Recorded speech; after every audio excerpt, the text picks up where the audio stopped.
Hey all, இது Saturday morning. இன்றைக்கி காலங்கத்தில் எழுந்தாச்சு. Actually காலையிலே எழுந்துட்டேங்கிறது கேட்குறது கொஞ்சம் டிஃப்ரெண்ட்டாக தான் இருக்கும். ஆனால் நைட் ஷிஃப்ட் பார்க்குறவங்களுக்கு புரியும்னு நினைக்கிறேன். ஏன்னா நம்ம வந்து வீக் டேஸ் 5 டேஸ் எந்த டைமில் தூங்குறோமோ அந்த டைம் தான் வீக்கெண்டும் தூக்கம் வரும்.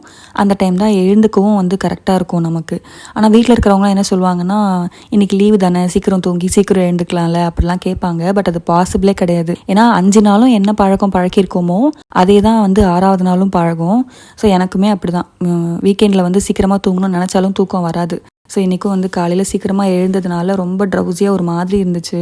பட் ஆனால் வீட்டில் ஏகப்பட்ட வேலை இன்றைக்கி. ஸோ ஒரு 5 நாள் வேலையை வந்து சேர்த்து வச்சு மொத்தமாக பண்ணுற மாதிரி இன்றைக்கி ஏகப்பட்ட வேலை இருந்ததுனால நானே என்னை கொஞ்சம் பிரிஸ்காக்கிக்கிட்டு வேலையெல்லாம் ஸ்டார்ட் பண்ணியாச்சு. முதல் வேலையாக இந்த சத்து மாவு அரைச்சிட்டு வந்துடலான்னு சொல்லி போய் அரைச்சிட்டு வந்தாச்சு. ஏன்னா அது வச்சேன் அப்படின்னா நாளைக்குன்னு வந்து அப்படியே எக்ஸ்டெண்ட் ஆகிட்டே இருக்கும். அப்படியே வச்சு மறந்துடுவேன் லாஸ்ட் டைம் பண்ண மாதிரி. ஸோ இந்த வாட்டி வந்து அதை போய் அரைச்சிட்டு வந்துட்டேன். ஏன்னா லாஸ்ட்டு 2 டேஸ் ஆஃபீஸ் போயிருந்தேன். இன்றைக்கி தான் கரெக்டாக டைம் இருந்ததுனால போய் அரைச்சிட்டு வந்தாச்சு.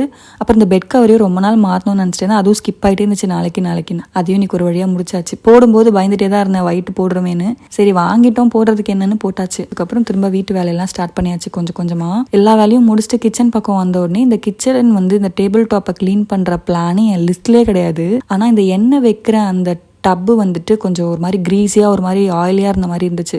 சரி அதை மட்டும் வாஷ் பண்ணி வைக்கலான்னு சொல்லி அதில் இருக்கிறதெல்லாம் எடுத்து வெளியில் வச்சு அதை வாஷ் பண்ணும்போது அது வச்ச இடம் வந்து ஒரு மாதிரி ரொம்ப டஸ்ட்டாக ஒரு மாதிரி இருந்த மாதிரி இருந்தது. சரி அதை தொடச்சிருவோம் அப்படின்னு சொல்லி வச்சுட்டு இருக்கும்போது கேஸும் வந்து கொஞ்சம் டஸ்ட்டாக இருந்த மாதிரி இருந்தது.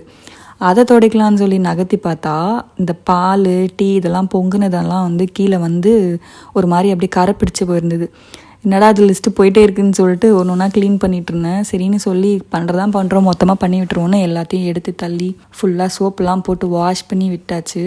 ஸோ ஒரு வழியாக க்ளீன் பண்ணி முடிச்சிட்டேன். எனக்கு வந்து வேலை எக்ஸ்டெண்ட் ஆகிட்டே போனதுனால டைம் போனதே தெரியல. எனக்கு ஈவினிங் 7 o'clock ஆயிடுச்சு. நான் எல்லா வேலையும் முடிச்சுட்டு ஃப்ரெஷ் ஆகிட்டு வரத்துக்கே. இல்லை காமிச்சது என்னமோ 50% தான் காமிச்சிருக்கேன். பட் ஆனால் இது ஏகப்பட்ட வேலை இருந்துச்சு. ரொம்ப ஹெவி ஒர்க் இன்னைக்கு. எல்லாத்தையும் முடிச்சுட்டு வந்து குளிச்சுட்டு வந்தோடனே பயங்கர பசியும் எடுத்துச்சு. டின்னரும் சாப்பிட முடியாது, 7 தான் ஆகுது அப்படிங்கிறதுனால சரின்னு சொல்லிட்டு பாப்கார்ன் செஞ்சு சாப்பிட்டேன். பாப்பா தூங்கிட்டு இருந்தா. அவள் எழுந்துக்கிறதுக்குள்ளே எல்லா வேலையும் முடிச்சிடணும் அப்படின்னு நினச்சேன். கரெக்டாக நான் ஃப்ரெஷ் ஆகிட்டு வெளில வரேன், அவள் எழுந்துக்கிறாள்.